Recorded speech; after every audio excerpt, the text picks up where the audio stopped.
1. Moin und herzlich willkommen zur nächsten Reaction. Und zwar, did he really just pull this off in the middle of a game? Videos wieder ganz oben verlinkt. Ja, wir sprechen nicht lange, das Video ist jetzt nicht ganz so lang. Let's fucking go. Wunderschön, eingängiger Name. Let's go. Hey. Übrigens, wieder die Warriors. Ja. Oh, er weiß es. Er weiß es. Would you look at that? Another ridiculous shot by Steph Curry. This picture pretty much sums up his dominance in a single image. How do you stop this? Auf meinem Quite Schreibtisch. frankly, you can't. At 33 years old, Steph is on his way to having another MVP caliber season. And just last week, he passed Ray Allen for all-time career three-pointers, officially making him the greatest three-point shooter of all time. But let's be honest, we knew this man was the greatest shooter we've ever seen a half a decade ago. Now, what we did not know at the time was just how big the gap between him and the next guy would be. Because whenever Steph decides to hang it up and retire from the game, his numbers will be so absurd, we'll wonder why we had the debate in the first place. Aber ist er auch noch so sympathisch. Today's video is brought to you by Anchor. In today's busy world, no one has time to sit around and wait for their phone to charge. Ditch the old and slow charger for the new Anchor Nano Pro. Anchor's new ultra-fast and compact charger. The Anchor Nano Pro charges 3 times faster than other 5-watt chargers from 0% battery to a 50% charge in just 26 minutes. Guys, I plugged my phone into this bad boy, and before I could even come back to it, my phone was fully charged. Once you use the Nano Pro, other chargers will cease to even be an option. The Anchor Nano Pro also comes with a temperature sensor and intelligent software while charging, making the charging process not only faster, but safer for your phone.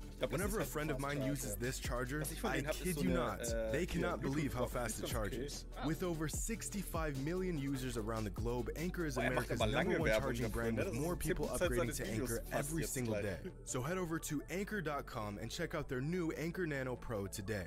Charge it fast, make it last. Throughout NBA history, there have been countless great players. Magic Johnson. Es wäre witziger gewesen, hätte er Werbung von Brita Wasserfilter gehabt. Oder? Barbecue and Foot Massage. Jones Barbecue and Foot Massage. Das habe ich auch noch irgendwo auf der Platte rumliegen. Natürlich. Is the greatest point guard to ever lace up. Shaq was the most dominant. Bill Russell was the greatest winner. Stockton was the greatest assist man. MJ is, well, the greatest of all time. But I don't think any player holds a more unanimous position than Stephen Curry does with his spot as the greatest shooter of all time.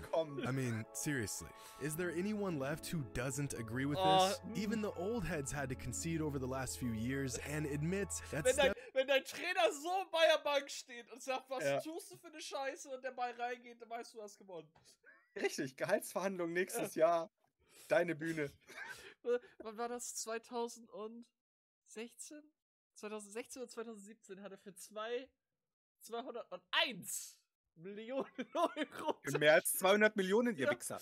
Wurde ja auch gefallen. 201 Millionen. Also, ich habe versucht, das Maximale rauszuholen. Steph really is the GOAT shooter, and with another historic season unfolding, his legend is only growing by the day. We've become so accustomed to Steph's greatness that even as he continues to do the unthinkable, we just expect it.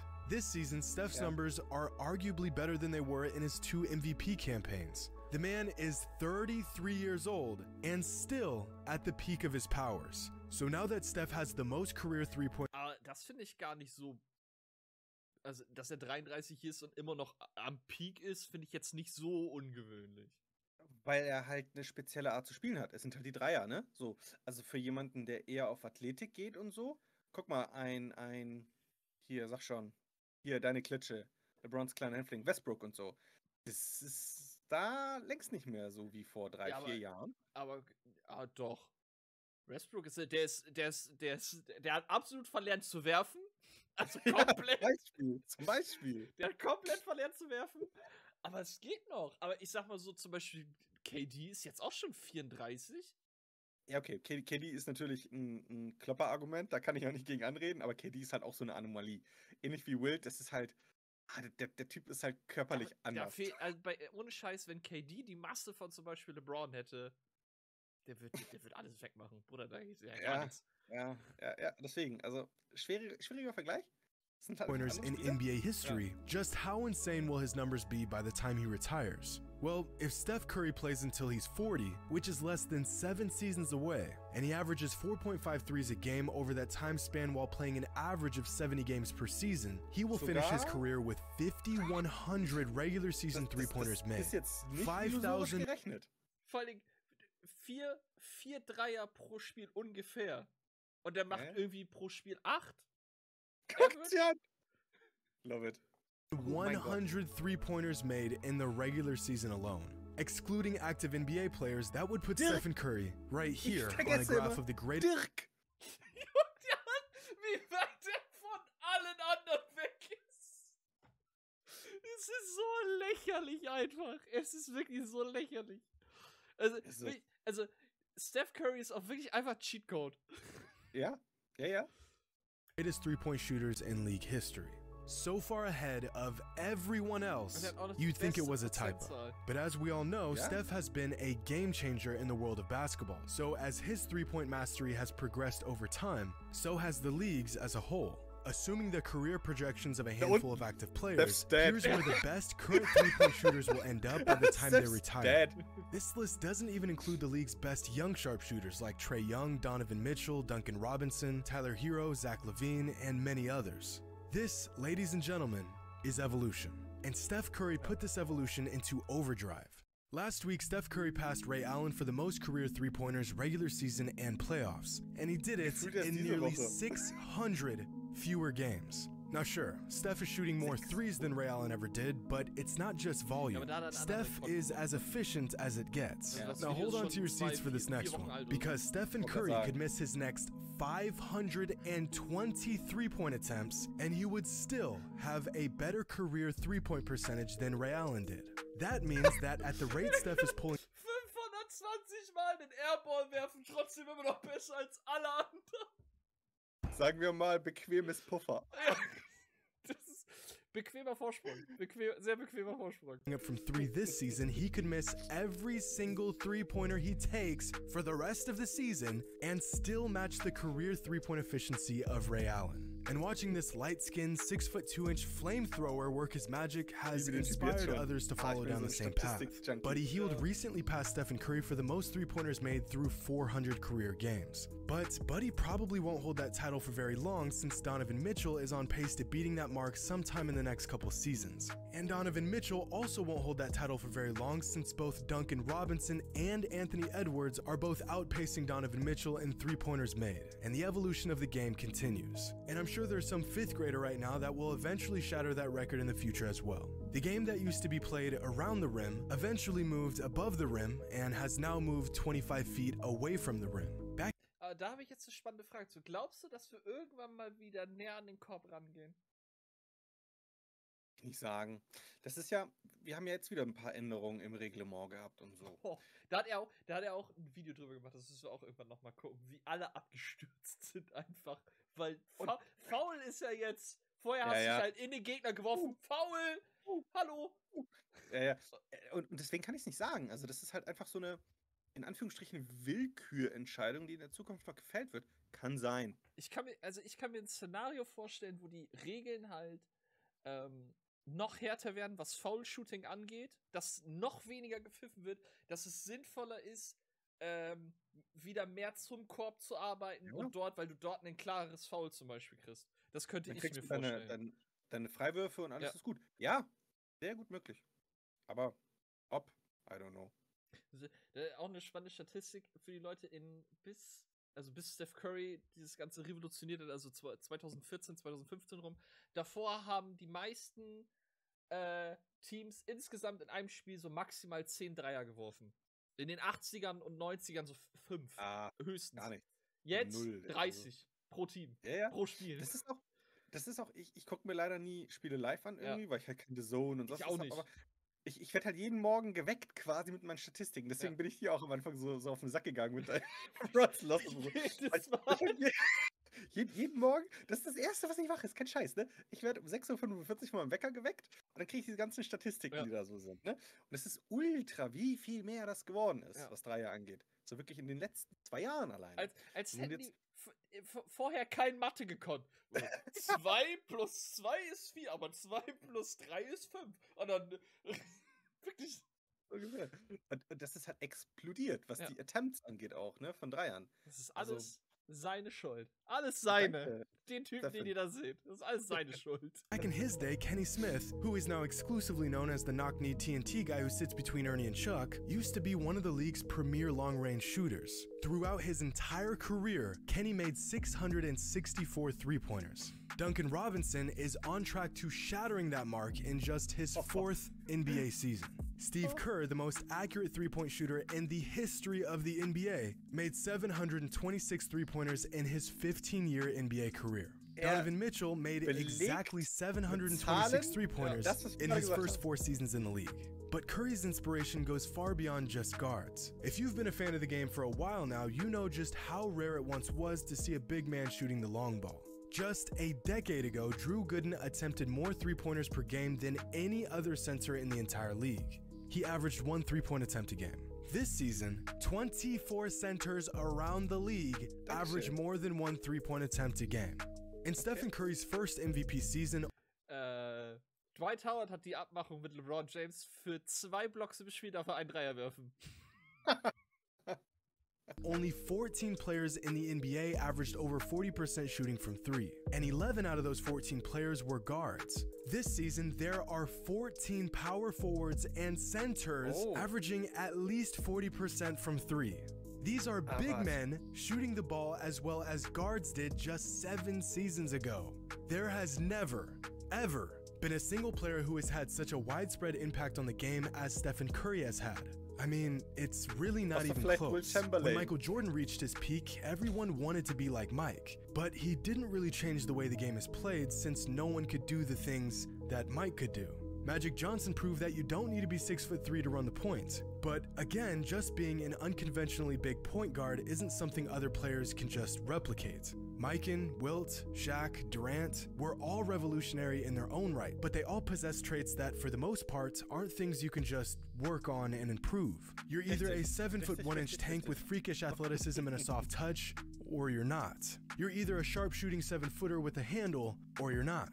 These players are what we like to call unicorns, the truly one-of-a-kind players throughout NBA history. Legendary sports writer Bill Simmons separates these unicorns into 2 different categories: traditional unicorns and true unicorns. On the traditional side, you'll find Wilt, Spud Webb, Shaq, Yao Ming, T-Mac, among others. And on the true unicorn side, you'll find Kareem, Pete Maravich, Magic Johnson, Manute Bol, Kevin Durant, Giannis, and a few other players.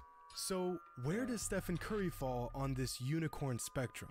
Well, he certainly doesn't have the size of a Yao Ming or a Manute Bol. He doesn't have the physical dominance of a Shaq, Wilt, or Kareem. He doesn't have some oddly exceptional... Weißt du, was mich gerade abfuckt? Also, LeBron weder links noch rechts ist? Nein, LeBron ist links. Neben Michael. Warte. Wo? Ganz unten. Ah, okay, Entschuldigung. Nein, dass Dennis Rodman der Einzige ist rechts, der in die Kamera guckt und so einen richtig bekifften Blick drauf hat. Ach ja, stimmt. Das ist der Ich-Pieps, deine Mutter-Blick. aber hardcore. Der Typ, ey. Ah, so. Weiter im Text. Skill set that doesn't fit his frame like Rodman or Barkley or Magic. If you ask me, Steph Curry is the unicorn of all unicorns. In relation to NBA standards, he is a perfectly normal and quite average player. 6 feet 2 inches, 180 pounds with a great handle and an Also, was haben wir gelernt? Er ist ungefähr so groß wie ich. 6'3 ist... Kleiner. Ne, 1,93. 6'3 ist 1,93. Sicher? Ja. 1,93 und 100... Was hat er gesagt? 170? Mach nochmal neu. Warte mal eben. Ich spule mal kurz zurück. Player. 6 feet 2 inches, 180 pounds with a great handle and an elevated 180 Pfund, also ungefähr 80 Kilo. 84 Kilo? Ja. Und Größe 1,88. Der ist kleiner als du. Ja, deswegen. Also, ich kann Steph Curry auf den Kopf schmucken. Rappur, Junge. Gib noch Hoffnung für mich. IQ for the game. But that shot. That one particular skill set that he has mastered to perfection. to the point where the entire game shifts. Weißt du, wie er das gelernt hat? Na? Es war ja so, das kritisieren ja immer noch viele, kleine Kinder spielen ja auf nicht gesenkten Körben. In anderen, also ich glaube, in Deutschland ist es auch so, dass wenn du in kleineren Ligen spielst, also als Kind, spielst du auf gesenkten Körben. Mein Kind auch. Props an Hannes. Dass du immer die gleiche Wurftechnik hast. Weil viele Kinder in Amerika ist halt so, weil sie ja so hochwerfen müssen, kriegen sie den Schwung mehr von der Brust und werfen halt von der Brust aus. Und wenn du dann größer wirst, kannst du natürlich nicht mehr von der Brust werfen, weil das wird A geblockt und B wirfst du meistens auch zu hoch oder zu weit. Ich wollte gerade sagen, der Bogen ist halt dumm. Und sein Vater hat ihn einen Sommer lang von morgens bis abends getriezt und stand mit ihm draußen und hat ihn das abgewöhnt. Ja, muss Aber machen. nur so kriegst du das hin. Deswegen, das kritisieren auch viele in Amerika, dass sie halt nicht auf kleinere, weil die dann nie ihren Wurf wechseln müssen von so auf halt so.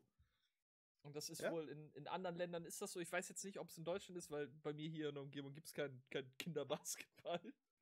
Deswegen weiß ich das nicht so genau, aber ja. Und dann gibt es natürlich noch die Situation, dass es ja irgendwo einen Korb gibt ohne Backboard und da hat er ja auch gelernt. Ja. Okay, das ist noch ein anderes Thema. Off its ass as a result. Now that is truly a one of one. Eventually, someone will break Steph's three-point record, whatever that number ends up being by the time he retires. I wouldn't be surprised if we see some player in the future drop 23s in a game and shatter every record that stands today. Young kids coming up right now will have a 25-footer in their bag before they even lace up for varsity. 30 years from now, we'll be talking about Steph like old heads today talk about Bird or Wilt or Kareem. To future generations that will inevitably benefit from... Ich glaube nicht, dass wir nochmal einen finden, der so effizient ist wie er. Das glaube ich nicht. Ich glaube vielleicht, dass wir jemanden finden, ich sag mal, nimm zum Beispiel so einen Klay Thompson, der ist ja auch brutal gut.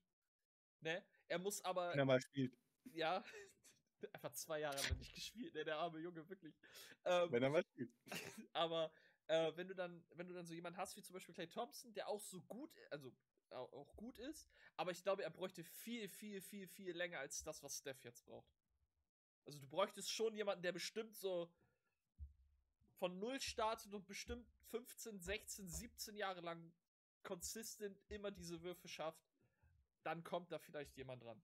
Aber ich glaube sonst, weil das ist ja grob gerechnet, was er gesagt hat mit 5100. Mein Herz hofft, dass du recht hast.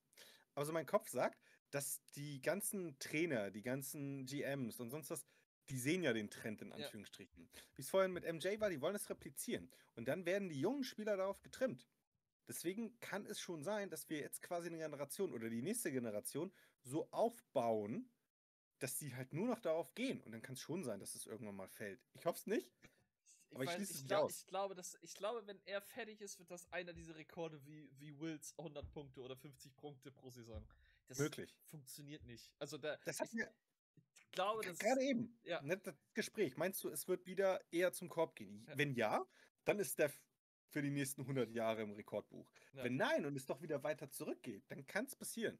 Die haben ja sogar mal drüber geredet, ob 4-Punkte-Spots reinkommen, ne? Okay, das habe ich verpasst, aber krass. Es war mal eine Diskussion. Also erst hatten sie drüber gelacht, eine 4-Punkte-Linie. Und dann haben sie gesagt, nee, wir können ja 4-Punkte-Spots machen. Das gibt's schon in Ice Cubes Big 3 League. Da haben die 4-Punkte-Spots. Die sind so quasi, du hast die Mittellinie und dann so, keine Ahnung, so 3-4 Meter weiter. Von da, wo Steph eigentlich normalerweise wirft.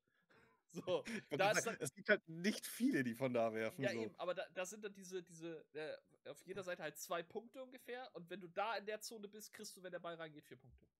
Da haben sie mal drüber diskutiert, aber ich glaube, das haben sie auch wieder verworfen. Weil es halt Steph, Dame und da hört es so ungefähr auf. Steph's alien-like abilities and innovation, his numbers will eventually be just that. Numbers on paper or a screen. But without any context, it's impossible to truly grasp just how spectacular this guy is. When Dr. J pulled this move off in 1980, basketball fans imploded. A move like this was inconceivable at the time. Today, this move is still incredible, but we see incredible things all the time now.